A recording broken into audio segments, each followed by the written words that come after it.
Hi, welcome to my channel if this is your first time, and welcome back if you've been here before. I am tired. I am very tired. You could probably tell. I'm very sleepy. But I'm gonna push through because I've been wanting to make this video for a few weeks now. But first, I got business cards. They just came in the mail. Let me show you. Ta-da! I don't have my YouTube channel on it, unfortunately, because I was so excited about having a business card. I made it before I changed my channel over, and I'm also questioning the font, the nine worlds. I'm thinking on my next run through, I'm going to change the font. So it's a learning process. It's going. So we'll see like how that goes as far as branding goes. I start posting on Instagram and whatnot, and trying to stay on brand as much as possible. But when you have a amorphous brand, it's difficult. But that's not why we're here. I am here to show you the decks I plan on using this spring. Some of them are the same decks that I showed in my last video, which was my top 11. I think I have four that I showed. Yeah, four of them that I showed. But I will save those until the end. And that way, if you don't want to see them, you can just shut off the video. So first, okay, I got the Sacred Destiny Oracle not too long ago, a couple months ago, and I really like it.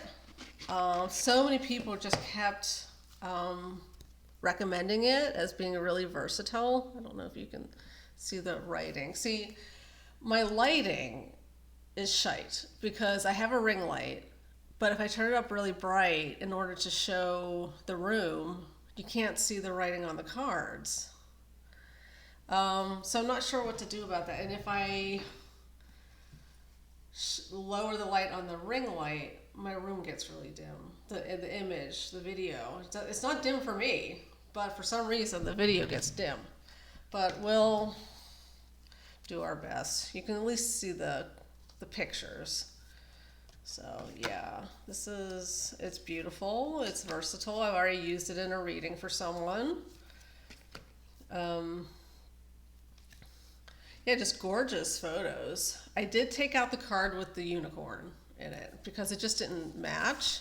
Like everything else just seemed like pictures of nature, and that one had a unicorn, and I'm not a huge unicorn person. Sorry, Lisa Pepez.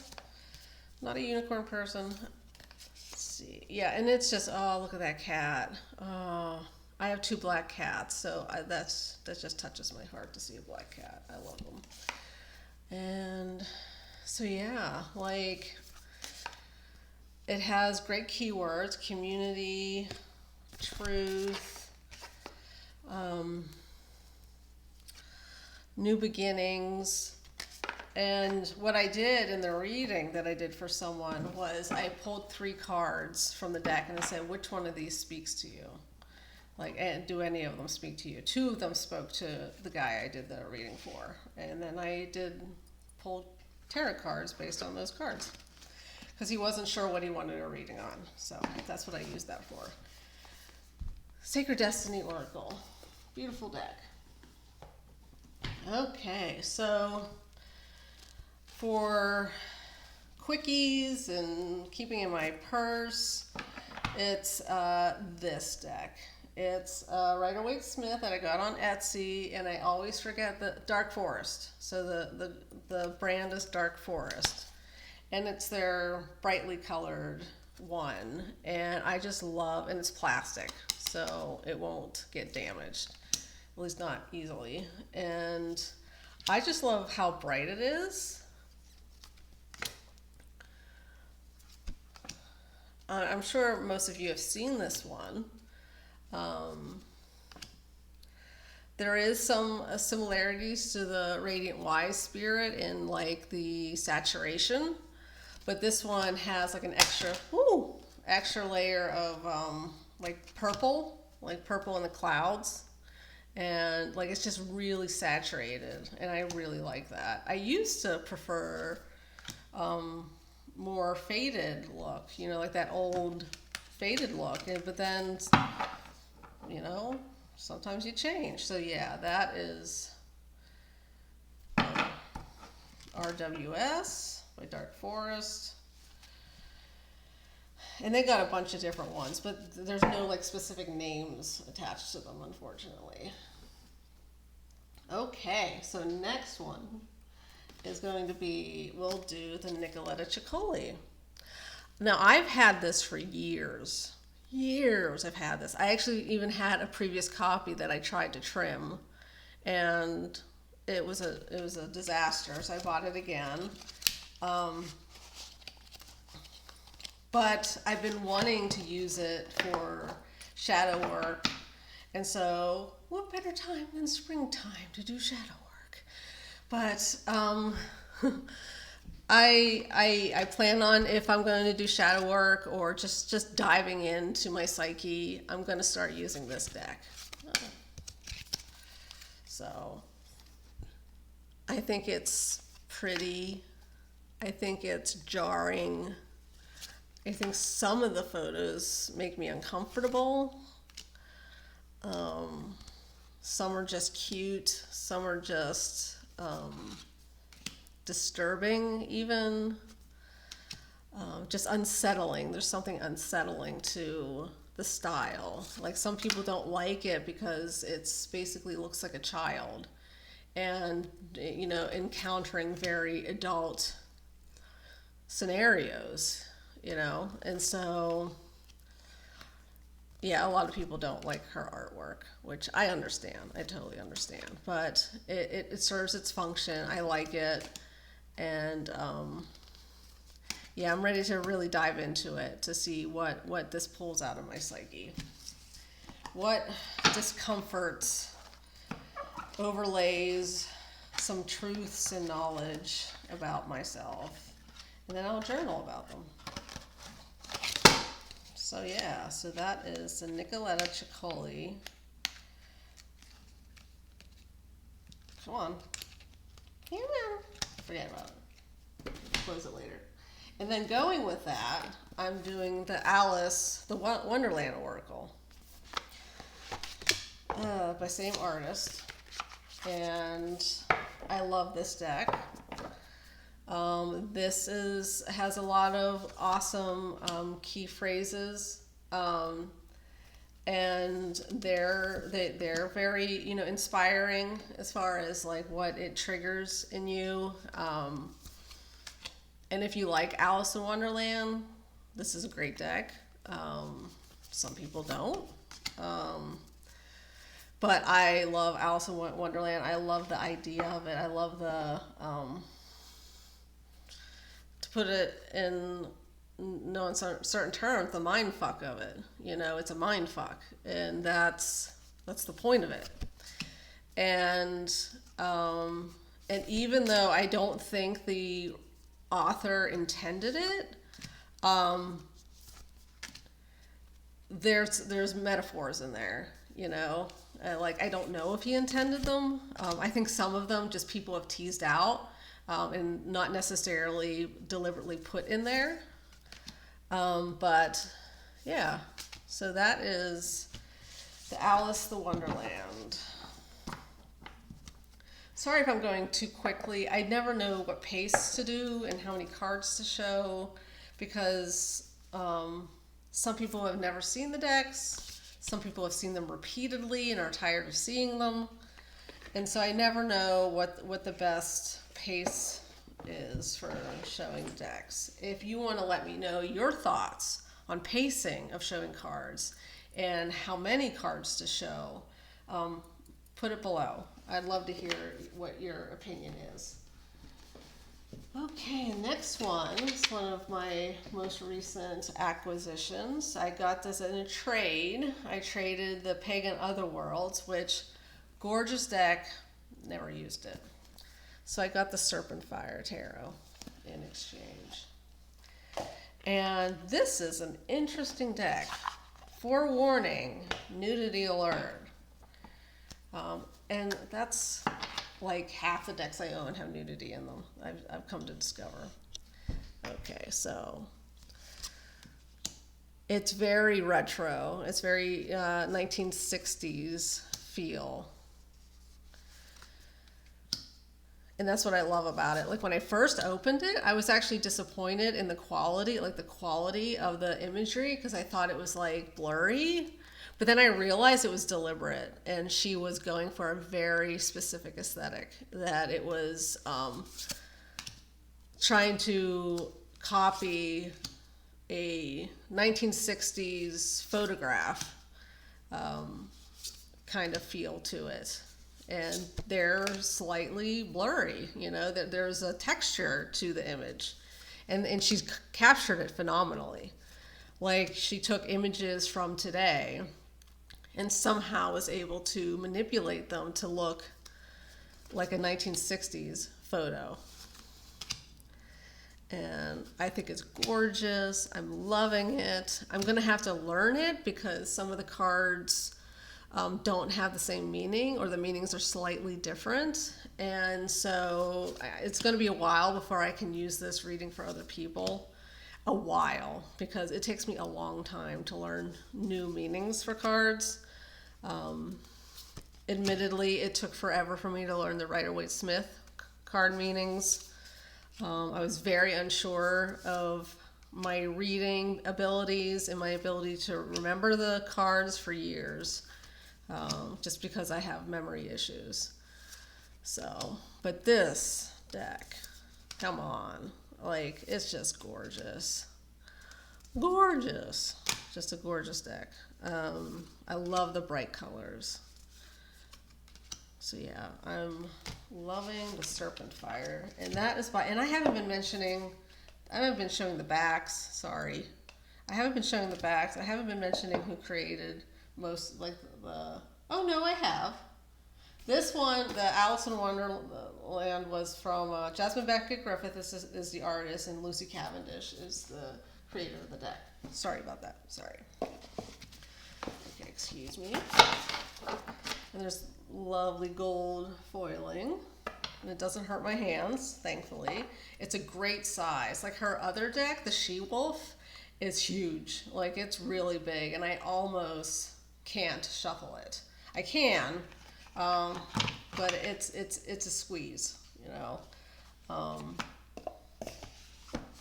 I recently got the Scarab and Dahlia. Can't use it. It's too big. Can't use it. So I put it up on a website to swap, which I feel badly. It's a beautiful deck. It's gorgeous, but I don't keep decks that I don't use, you know. Unless the only deck that I keep that I don't use are ones that have very sentimental value to me. One of them is the Terre de Napoleon, which my husband got me, and the other one is actually a deck that I plan on reading with. But this is the Wildwood Tarot. And I think this is a great deck to use in the spring and summer. Heck, it's a good deck to use all year because you see, you know, all the seasons. But for me, this is the time to use this deck.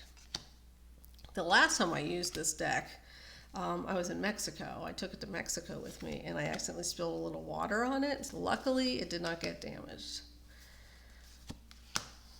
Because I would have cried, because I don't like trimming. I hate trimming, and so I generally don't get decks that I need to trim. But this was an exception because I just think the artwork is gorgeous. The meanings are powerful, very pagan feeling to it, and this is probably my most pagan deck. And so, like when I'm trying to connect with my pagan spirituality. This is the deck. This is a primary deck for me to use for that. And, it's, wild animals and a lot of animals. A lot of there's a dragon, serpent, and like, look at this. Look how pagan that is. I mean, like, any Norse pagan would appreciate this. So yeah, that is the Wildwood Tarot. Excuse me, get it in the bag. Okay, what's next? What's next? Okay, so this is my most recent acquisition. I just got it a couple days ago, and it's the Ethereal Visions Luna edition. And I got this because I didn't really have a deck that I could do romance readings with. And I'm going to be doing an event at a campsite in June, and I'm like, someone's gonna ask romance, it's gonna happen. So I needed a deck that sort of had that romantic aura about it, and so I chose this one. Like, I love the original, but I wanted one that was more diverse. The deck isn't exceptionally diverse. It's still mostly white. But they did a better job than the first one. And when I'm reading and it's going to be a diverse population I'm going to be reading for, so I want them to be able to see themselves in the cards. And I love that one of the cards, I think it's the Two of Cups. It's two women, so that's nice. And I think the 10 of Cups is two women as well. I don't think there's two men in this deck. I don't know. I don't think so. But it's a gorgeous deck. Like, the bling, I could do without. I'm not like loving the bling. As cool as it is, it's just not for me. Yeah, to me, it's distracting. But the artwork is gorgeous, and it definitely does what I got it to do, and it has that romantic feel to it. So yeah, lovely colors, lovely deck. I wasn't planning on getting it, wasn't even on my wish list, but no cards on my wish list were like good for romance readings. So okay, next one, Goddess of Love Tarot. Goddess of Love. I've shown this recently. I don't think I had it in my top 11. But I love this deck. I love the meanings of it. I do love the collage. Hate the borders. I hate the backs. And the creator is, Gabriella Herstick. And illustrations are by Julia Popescu. So yeah, I don't know what they were thinking as far as the garish red borders. I think they were just thinking, oh, love, red, pink, Valentine's. But I don't think it works. And if I had the patience, I would trim it. But I don't have the patience, so I'm not going to. This is a personal deck. This is a deck that I use to read about my relationships and sexuality, relationship with my body, self-respect, self-love. So those are the primary things that I use this deck for. So yeah, like if I need to center myself and to really, commune with myself, as a woman, this is the deck I use. As a femme, as a femme person, this is the deck I use. I don't know how it would read for masculine people. I haven't thought about it, actually, to be honest. But it's definitely for femme women, women, femme people. So even if they don't identify as a woman, I think it would still read well for femme presenting people. So, and this is where we get to the decks I showed in my last video. So if you want to skip, bye, I'll see you later. But if you want to stick around, the Lioness Oracle Tarot. I love this deck. I love it so much. Oh, it's gorgeous.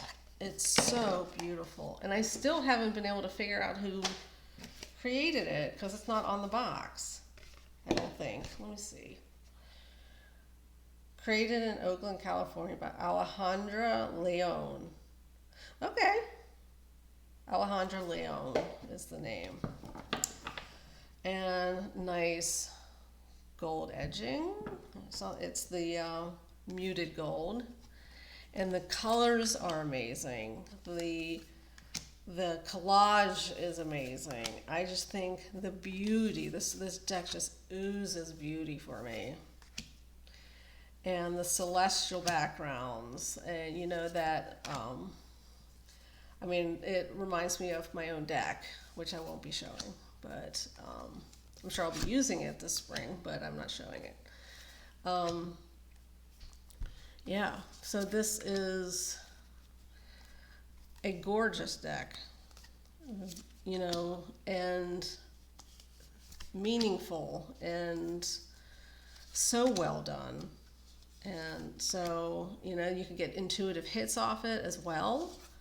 I did read for some people on a live recently, and I used this deck, and I got some intuitive reads off of it.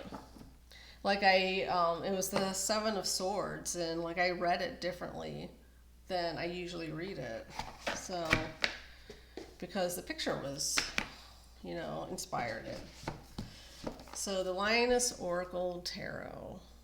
Love it, love it, love it, love it, love it, love it. So,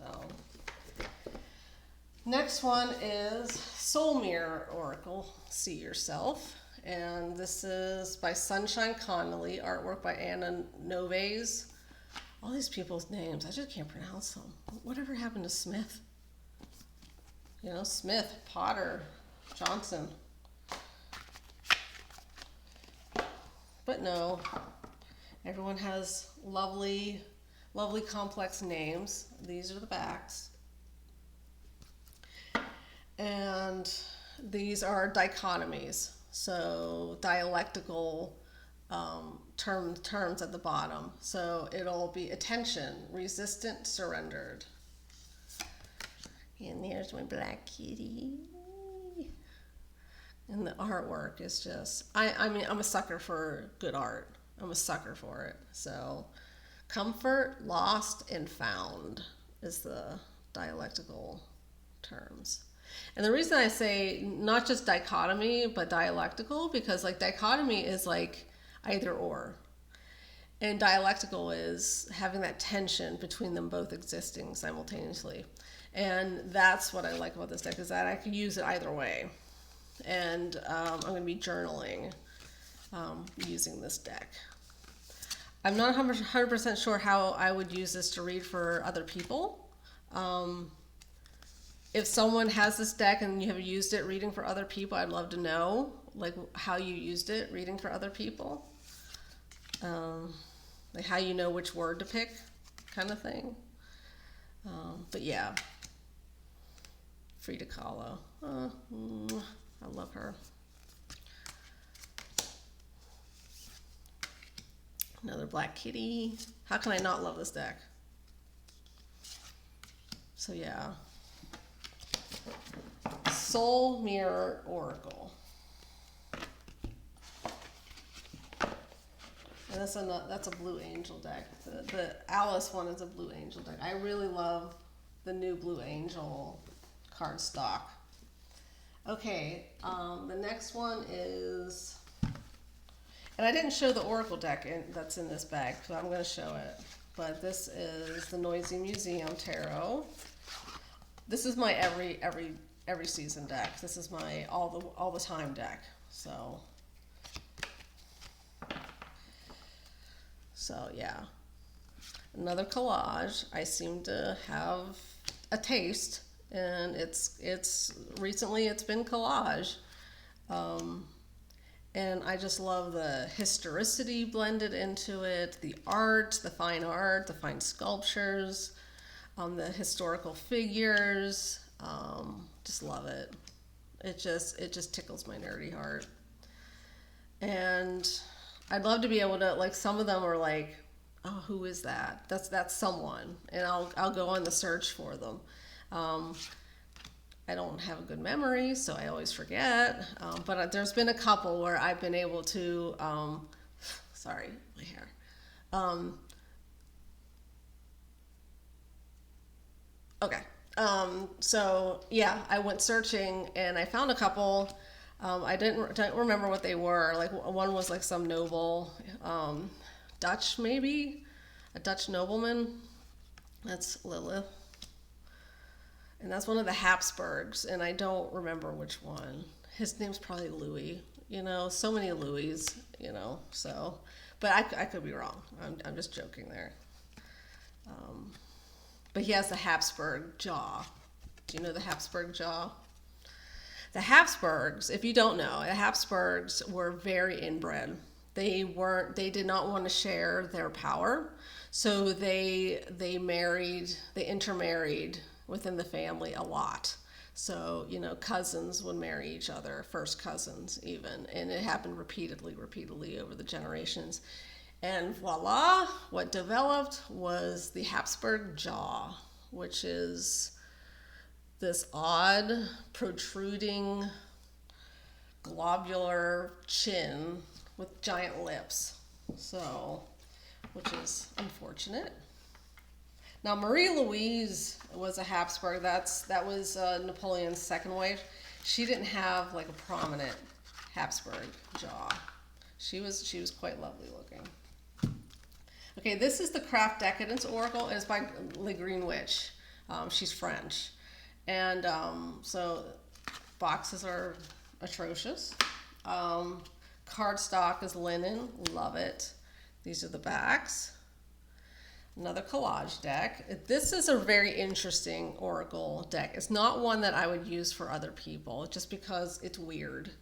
Like concentrated potential, full-bodied capacity, lurking power. I mean, I could, I guess, because like underneath all this quirky language is a meaning, and I could read that meaning. So yeah, I could use this for someone else. So this is abnegation, selflessness, higher aim. So yeah, a nice monk there. Manifested darkness, uninhibited gloom, explicit blues. So this could be about a pity party, I guess. Or on the positive side, expressing your emotions healthfully and not bottling them up.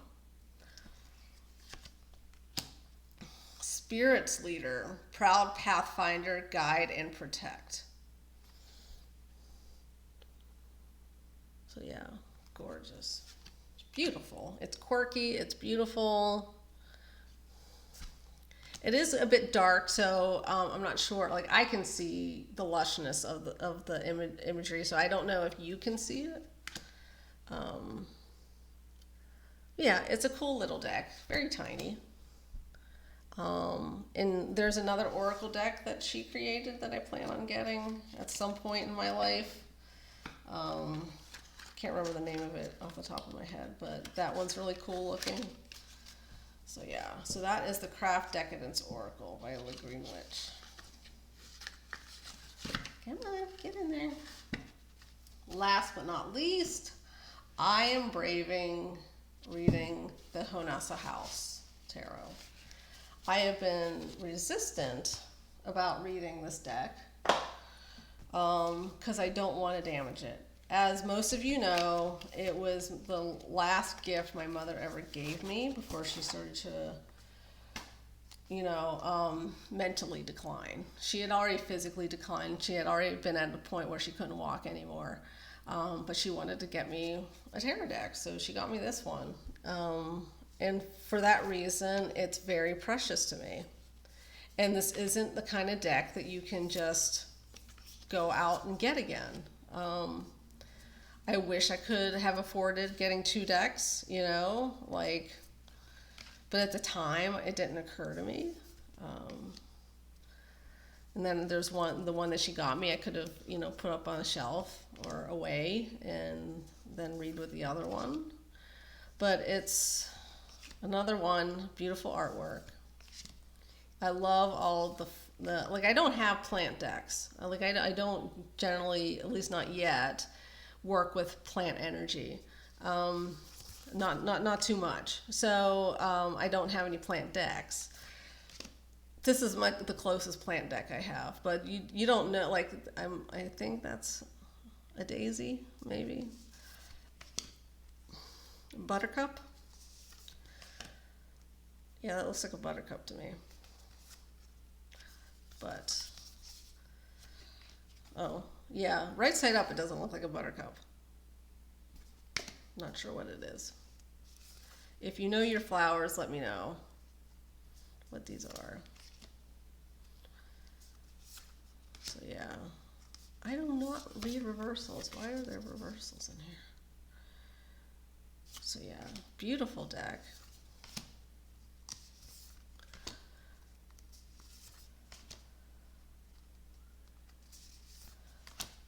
So yeah, there you go.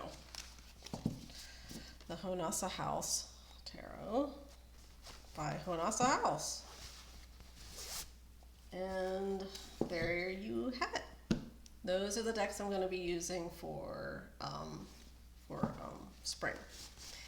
And thank you for watching to the end if you made it this far. I very much enjoyed making this. I enjoy sharing the decks. I hope it wasn't too repetitive with like other videos that you've seen. I'm sure some of it was, but oh well.